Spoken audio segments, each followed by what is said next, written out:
So it's my pleasure today to introduce my colleague from Princeton, John Ikenberry. This interview, by the way, is the first in an updated series on Shaking the Global Order, American Foreign Policy in an Age of Disorder. And we hope to upload it to our Global Summitry Project website YouTube channel. And also, it fits in the Munk School of Global Affairs and Public Policy's winter term course on global capital markets. So welcome, John. It's a pleasure to have you. Thank you, Alan. Great to be with you. Great. For those few of you who don't know who John is the Albert G. Milbank Professor of Politics and International Affairs in the School of Public and International Affairs at Princeton University. So John is best known previously for his works on the liberal international order with 2 volumes, one After Victory in 2001, and then Liberal Leviathan in 2011. Fortunately, in September, John released his latest volume called A World Safe for Democracy, Liberal Internationalism and the Crisis of the Global Order. It was, by the way, launched by Yale University Press. And I might add, there is a digital version today that you can get, and also an audible version that you can get if you want to listen to the story as you walk. Okay, so, John, your latest release, why did you write this particular volume? Which, looks back over a pretty large arc of time. And what was it that compelled you to do it? Thank you, Alan. Well, this book really began as a set of lectures at the University of Virginia, which were held in the week after the November 2016 election. So I had a very subdued audience. And the topic was the future of liberal international order. And obviously, I was asked to speak to the question of the current crisis, and that I did. But as I did these lectures and thought about the book that they wanted me to write as based on the lectures, I quickly thought that we needed to sort of step back and look at the bigger picture. And very quickly, the questions of the moment became more enduring classic questions about the nature of order itself, about the nature of liberal democracy, what is its future, capitalism and democracy, can they find a rebalance? But most importantly, what is the future of liberal internationalism as a way of organizing and thinking about the international system? Or as I tried to say in the beginning of this book, what I've tried to do in this book is ask the question, where, given all that has happened, both in the distant past and more recent past, what is the ground upon which liberal internationalism can plant its flag? And the first move of the book was, as I said, to take the long view, to recall that the experience of liberal internationalism on the global stage across the last 2 centuries has been more one of struggle than of triumph. There have been great golden eras and catastrophes. The liberal era did not begin in 1989 with the end of the Cold War, nor even 1945. It's a longer tradition with great contestation and struggle. And so indeed, the first insight I try to put forward is that 1989 and the period afterwards, the 1990s, and the more recent period is very much an anomaly when in fact there weren't alternative world visions, if you will, or programs for world order on tap.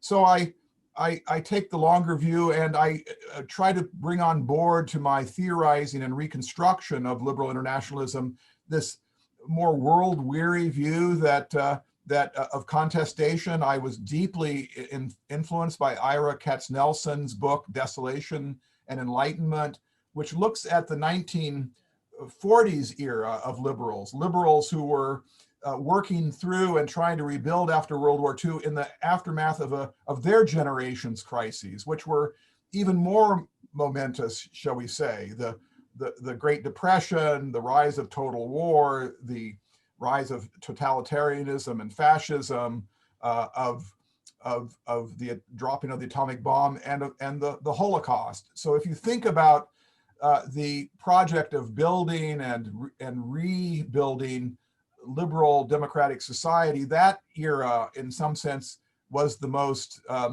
monumental and had the most profound challenges in front of them. So in that spirit, I've tried to look back and look at these moments of crisis and transformation.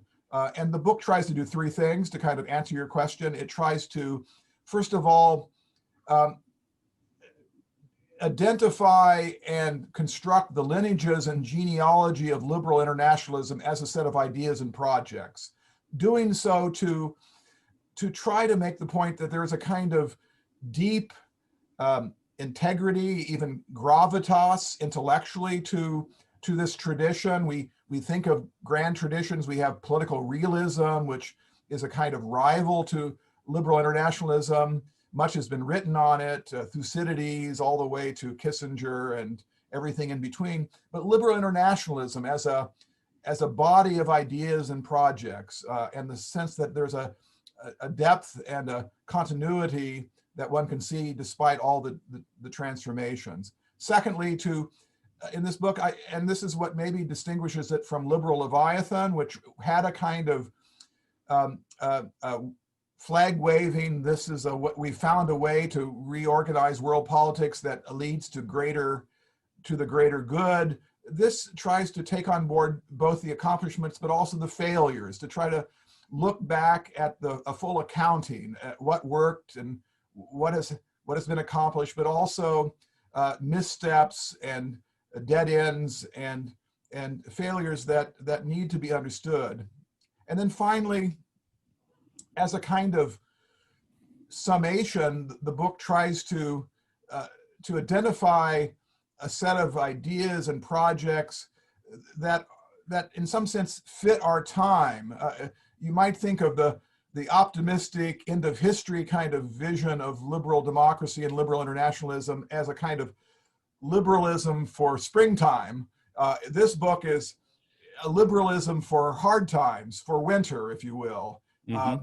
And that's one reason I go back in this book quite a bit to the 1930s and try to look at how liberal internationalists were trying to make sense of the collapse of the Versailles settlement, and to rethink their internationalism at that time. And in some sense, it's in that spirit that I argue we need to rethink liberal internationalism for our time, with a kind of sense of going back to the roots, that it's a pragmatic, hard-headed search for security, finding an international structure that will make democracies safe. I mean, it's interesting then that the title, though, actually takes you back to, not to the 1930s, but it takes you back obviously to Woodrow Wilson himself, because he was the one who talked about making the world safe for democracy, right? And so why then title it that way, as opposed to, well, we're in the midst of this mess called the Great Depression, and that's the origin for you? Yeah, well, that's a good question, and that brings me to the question of what is liberal internationalism. I think that most people would say that if you had to point to the single essential statement or definition of liberal internationalism, it would be Wilson's 1917 right. Words, fighting the war to make the world safe for democracy. And of course, as I say in the preface of the book, that phrase has been understood and passed down to us as essentially saying that the project of liberal internationalism is to bring and spread liberal democracy to all corners of the earth, to a kind of idealist crusade to export our system to others.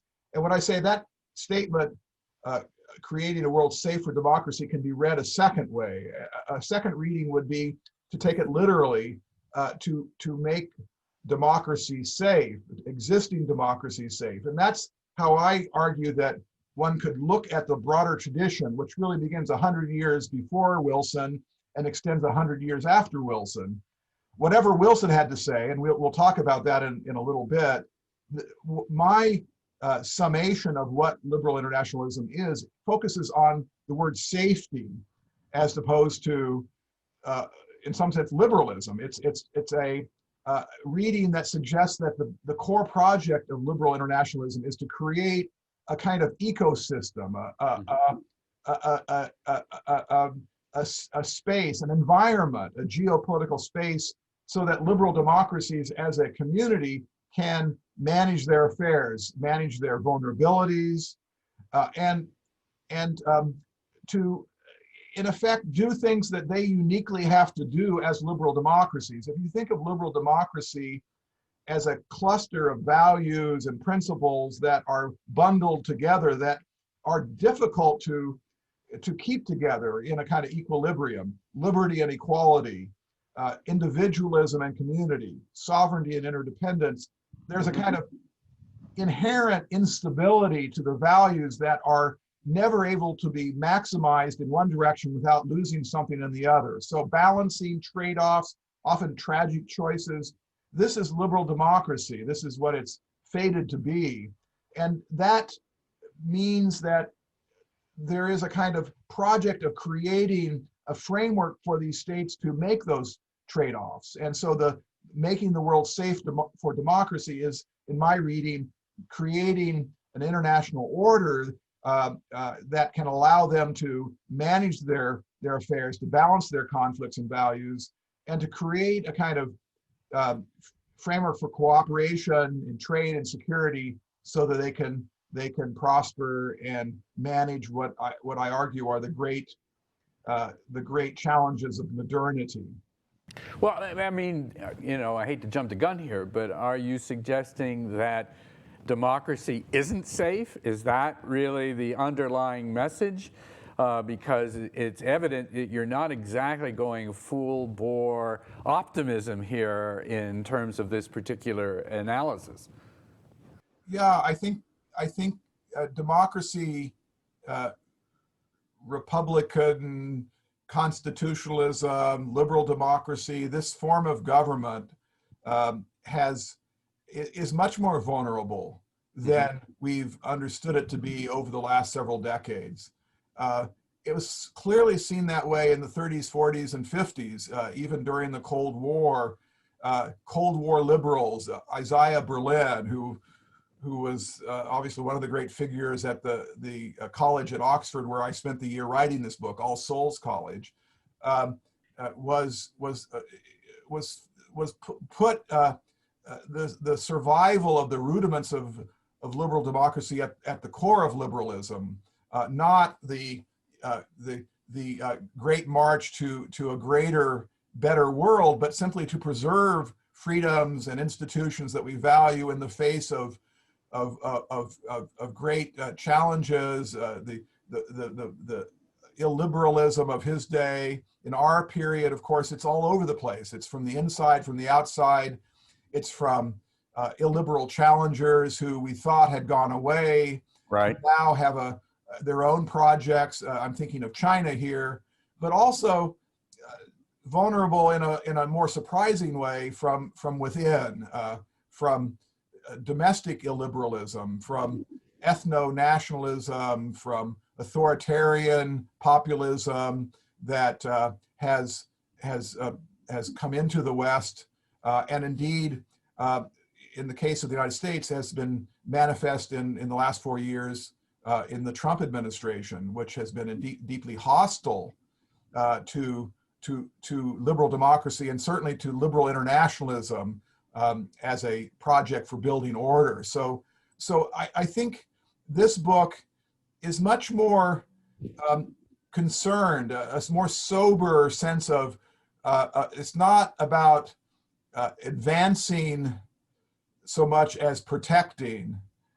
It's not so much as expanding, it's more about defending. So the overall tone and impulse and orientation of the book is trying to, as I said earlier, to define this era's liberal internationalism, drawing on the great past, which I think informs it in important ways, to put ourselves in a position so that we can preserve it, reimagine it, put it on a foundation so that our children and grandchildren can live in societies that I think we all think are valuable and worthy of protection. Okay.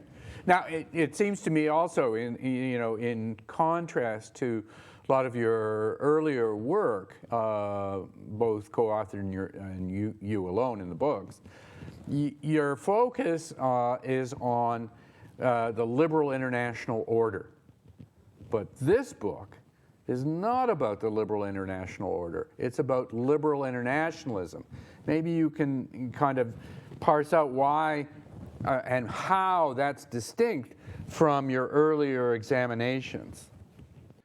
Yeah, this was one of the most important moves that I felt I wanted to make, to make this a book about a set of ideas and projects as opposed to a particular historical era, a particular great power, or a particular international order. So I'm trying to decenter liberal internationalism in the first instance from Woodrow Wilson, but also trying to decenter it from the period of what I call liberal hegemony, the post-World War II system, and to find its roots and antecedents in the 19th century, the rise of internationalism. But the attempt to separate the ideas, if you will, the dance from the dancer, as the philosopher might say, to look at the script, to look at the ideas and the philosophy and the imaginary that exists in this way of thinking about and acting in the world, is it's a move that I haven't seen really in a kind of systematic understanding of liberal internationalism. But the particular motive was to show that a lot of the debates about liberal internationalism are debates about how it has inevitably had to tie itself to 19th and 20th century world forces that are not the same thing as liberal internationalism. To be more specific, the US clearly, as a great power, a world power after World War II, took up liberal international ideas and used them, among other ideas, for building international order. This is definitely true, but not everything the United States did after World War II was liberal internationalist. There was a hegemonic project fueled by other ideas, realist ideas, for example, that get conflated with liberal internationalism, and internationalism itself gets implicated in everything the United States does. And what I was trying to do was to show that liberal internationalism gets connected to lots of different things, for better or worse. And this also helps me with my ruminations, if you will, on the relationship between liberalism and empire, which of course is a critique from the left of liberal internationalism, that it's hard to distinguish liberal internationalism from liberal imperialism. Indeed, in the 19th century and even well into the 20th century, Anglo-American liberal internationalists were in fact quite taken by empire, certainly the British Empire. It's hard to distinguish those traditions, the imperial and the liberal. And yet, my point in trying to focus on the ideas and the projects is to make a broader observation about liberal internationalism, which I kind of pose as a paradox, that liberal internationalism is remarkably capacious intellectually. Its horizons are almost infinite. It sees the world as a whole. It has a kind of world historical vision behind it but again, paradoxically, at the same time, it's remarkably thin politically. It doesn't bespeak a movement. People do not go out on the streets and march with the flag of liberal internationalism. It's always, by necessity, tied to other projects. And indeed, when you look at the 200-year period as a kind of long documentary, a newsreel of liberal internationalism, and run it through from the 19th through the 20th century, you see liberal internationalism shape-shifting and tying itself almost like being tied to various hosts. To survive, it has to find coalition partners. So it's empire and imperialism, it's nationalism, it's great power politics, and of course it's Anglo-American hegemony. So I'm trying to suggest that there's a kind of paradox where liberal internationalism has a kind of impact in the world because it's been so easily adapted and tied to other great forces of the modern era, but also precisely, and of course, liberal internationalism would not have been as influential. Its ideas were amplified partly because it was tied to various other hosts that helped bring it into the world and were tied to other things that these other forces were after. But the other side of the coin, of course, is that means that liberal internationalism has been tied to other forces that often want to take the world in a different direction. Okay. So empire builders made coalition with liberal internationalism, sometimes creating outcomes that had long-term effects on bringing the world together in various ways, integration, modernization, but obviously creating forms of hierarchy and oppression that liberal internationalism had a hard time escaping. So that move is part of this, the reason why this book is about a set of ideas and projects and not about a particular order in the real world. Okay, and indeed, I mean, you come to the position that in fact there are, let's say, two different institutional orders here, because you've got kind of the liberal international order, and you now are quite specific in identifying what you call Westphalian internationalism, which is distinct. What it does is it lets you get out of the box because it enables you to say, well, you know, I was trying to fit China and Russia maybe into the liberal international order, but no. They are really part of the kind of this status quo order, Westphalian order, but that's not the liberal international order. So you don't have to explain how China either does or doesn't fit in, because it's not. It clearly, given its illiberalism in the last, certainly since Xi Jinping, would suggest that it's not really trying to integrate into the liberal international order as opposed to the Westphalian order.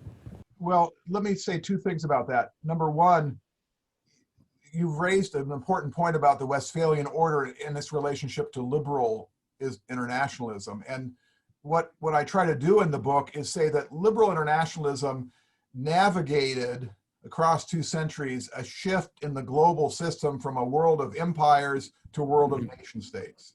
Mm-hmm. And when liberal internationalism emerged with the rise of liberal democracies, the age of democratic revolution in the late 18th and early 19th century, the polities that liberal international ideas were emerging out of were also in the 19th century also empires in many ways. Right. And so liberal internationalism was simultaneously a kind of set of ideas for liberal democracies, but also interconnected and intertangled with empire and imperialism.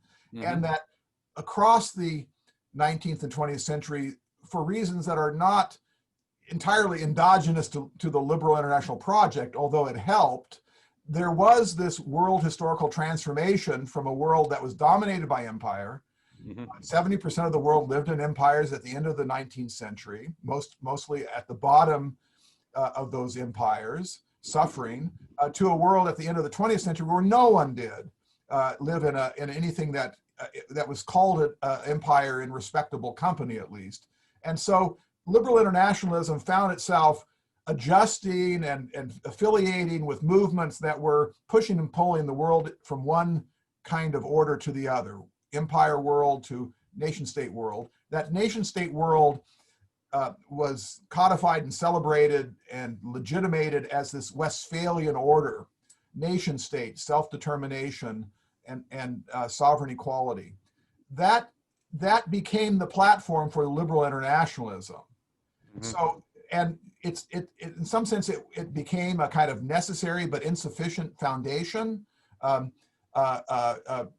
From the time of Wilson, who did in the end see ultimately a world of nation states and ultimately a world of liberal democracies as the future that would eventually come about, there was a sense that liberal democratic project would build on but go beyond Westphalian order. If you want to put it in the terminology of IR theory, Hedley Bull, there was a sense of higher level social purposes. It's not simply a world of nation states interacting under the terms of Westphalian sovereignty, but there is a collective project of building a framework in which liberal democracies can achieve goals and values that go beyond the Westphalian state. And that's not a global project, although if the entire world turns into a world of democracies, it would be a global project. But absent that, it is a subset project. And that subset is based on the assumption that not all states will buy into these liberal social purposes or be capable of buying into them. And so it's a more precious kind of project that liberal democracies envisage for themselves. And that is my way of showing that liberal internationalism ultimately needs a world of Westphalian sovereignty as a kind of foundation for what it's trying to do, but that it wants to go beyond that. And not all states are capable or willing of going beyond that. And that's what creates the world that separates, shall we say, the world of liberal democracies and the countries that are outside of that world. You mean like the Chinas and Russias and others, obviously, right? Now, let's look at one final tension, a very important one, and this is the tension you raised between anarchy and modernity in terms of the global order. And unlike some of the realist colleagues, you see that the real threat to liberal internationalism really derives from the modernity side of this tension, not the anarchy. So we'll leave the anarchy part, the hegemonic struggle and power, geopolitical stuff aside, because I want to explore a little bit with you on the modernity. Why do you see modernity as the great challenge? That is, kind of the unleashing, as you call it, the forces of science, technology, and industrialism are threatened less by great powers than the emergent, interconnected, and cascading transnational dangers. That's you. So why do you see that as the real arrow pointed at liberal internationalism? Yeah, that's an important move that I make in this book. I think the focus on modernity is my way of helping me think through what are the differences between liberal internationalism as a set of ideas and projects from realism, and it leads me to to suggest that liberal internationalism is different from realism in at least two ways. One is it's more contingent. That is to say, liberal internationalism only makes sense in a world of liberal democracies. And that's why it really is born and emerges in this modern era. Secondly, there's a normative quality to liberal internationalism, that in the liberal international theories, the cluster of ideas and theories that adhere to the liberal international tradition, there isn't a theory that says it is inevitable that the world will be organized around peaceful relations among liberal democracies. They could imagine a world based simply on power and anarchy, but they see in their imagination possibilities for states to cooperate, starting with liberal democracies, to create an environment in which these states can, through enlightened self-interest, build institutions and relationships that create possibilities for the defense of their way of life and social and economic advancement within those societies. So that is the center of the liberal international imagination. It's about creating working relations between liberal democracies to manage mutual interdependence, economic, security, and environmental. So I'm not. So in that sense, my answer to your question is that's my reading of what liberal internationalists think. Why do they think that? Well, they think that the greatest challenges are the challenges of interdependence. That modernization of the world, technological change, scientific change, is what is creating both opportunity and threats. And my reading of liberal internationalism across 2 centuries is a reading where there's an ongoing conversation among liberal internationalists about, well, what is modernity throwing up for us to confront? And at certain moments, it's a friendly reading that modernity is doing things that are creating opportunities for human advancement, technologies, creating possibilities for innovations and breakthroughs that make our lives better. And at certain moments, that seems to be the dominant reading. But at other moments, it looks like modernity is out for us, that there's a dark side, creating technologies of destruction. And of course, the great threats to civilizational existence today, global warming, health pandemics, WMD proliferation, these sorts of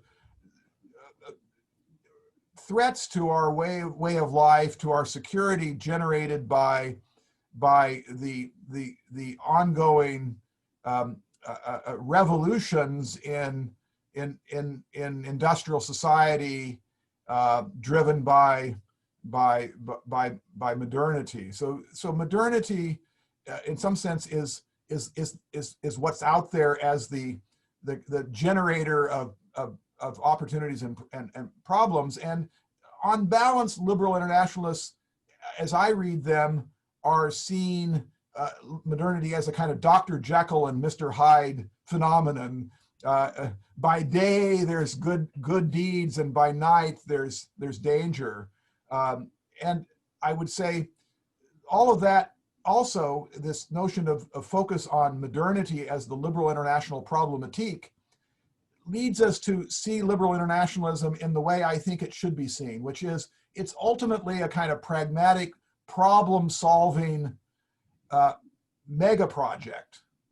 And institutions and cooperation are not an end in themselves. They're mechanisms for what are an ongoing, never-ending process of solving problems. Well, I mean, and it's interesting because you focus on this managing interdependence as a critical aspect, right, of dealing with modernity, and you pose John Ruggie's concept, and I'm sure elaborated by many others, of embedded liberalism. But clearly underlying that is the inequality that you see in liberal democratic societies. But what seems to me to be missing there is, while there's inequality among all the liberal democratic societies, the one at the end of the day you really end up having to point to is the United States. And it's not just embedded liberalism. That is kind of the trade policies to help manage the interdependence. We're talking about inequalities generated by the lack of universal health care, tax policy that harms dramatically working people in the middle class. This strikes me as much more an American issue than it is a more broadly liberal democratic issue. Well, let me agree and disagree. I agree with the first part of your comment in the sense that you've now flagged yet another move of the book. We've talked about safety as a watchword for liberal internationalism, to make liberal democracy safe. We've talked about modernity as a kind of the problematique that moves us across time and motivates cooperation and problem solving. And now, in some sense, what you're flagging is another move that I make in interpreting what this tradition is all about, which is the importance of domestic progressive movements and change. And that is what gets you to embedded liberalism. And this is the insight, before we talk about the current moment of inequality, which I think is a deeply, deeply troubling factor that may be the ultimate, put to the ultimate test whether there is a future for liberal internationalism, maybe a future for American liberal democracy. But let's get to that in a minute. The more generic point is that across time, across the 19th and 20th century, every golden moment or high point of liberal internationalism on the global stage has been tied to domestic movements for improving the lot of everyday people and everyday lives of everyday people in liberal democracies and beyond. Reform liberalism at the end of the 19th century, the progressive era in the early 20th century, the New Deal period, the Great Society period. In each of these periods, and a kind of New Democrat period of the 1990s, although it had the effect of unraveling the coalition for liberal internationalism, but we'll get to that in a minute. The more important point is that liberal internationalism has always had this domestic counterpart, and that makes sense because liberal internationalism is not about a kind of grand march into a more globalized world. It's about developing institutions and partnerships for managing economic security and environmental interdependence. And you do that because you are trying to strengthen the ability of national governments to make good on their promises to uphold their own societies and economies. And so that brings us to the most clearly discernible variety of those connections between domestic and internationalism, and that is post-World War II, advanced industrial societies, the Bretton Woods system creating mechanisms so that governments after World War II could try to reconcile openness and stability. An internationalism of multilateralism, economically, trade reform and opening, tariff reductions, but do so in a way that would give real capacities, what FDR called a toolkit for governments to make good on their mid-20th century commitments to their societies, that they would manage unemployment, they would provide social security, that they would usher in, as they all did in their own ways, a kind of social democratic transformation of the 19th century model of political economy into a 20th century a model based on a social democracy. And that embedded liberalism was that effort to square the circle, to manage and create compromises that would let you get the best of openness, but also manage at least what would be a modicum or a sufficient amount of domestic stability based on protectionism of the social safety nets. And so that's the impulse, I think, that's at the heart of liberal internationalism. That it's about strengthening, not undermining, domestic political orders. Now, of course, that is all the more seen as all the more true when you see how the unraveling of the recent period unfolded, the so-called neoliberal era, where a lot of these supports and coalitions and bargains and compromises that had been part of the post-war political economy across these industrial societies unraveled and fell apart. Fair, although, clearly on the American side, I mean, the grabbing onto of neoliberalism and its impact on the domestic politics, right? The limitation, letting markets rule, limiting, intervention has been, lest I say, an extreme version of what's true in other liberal democratic societies. I mean, it's one of the few, if only, liberal democratic countries, the advanced industrial countries, that doesn't have universal health care, that has a tax policy which just 4 years ago was a dramatic benefit to the very wealthy. And yet, we're looking at a global pandemic crisis in which you have to squeeze the political machine to try and get some support for the middle class and working people. It's an extraordinary contrast. In the end, I mean, I agree with everything you say, and then double it. I mean, I think that the U.S. is an outlier in that sense.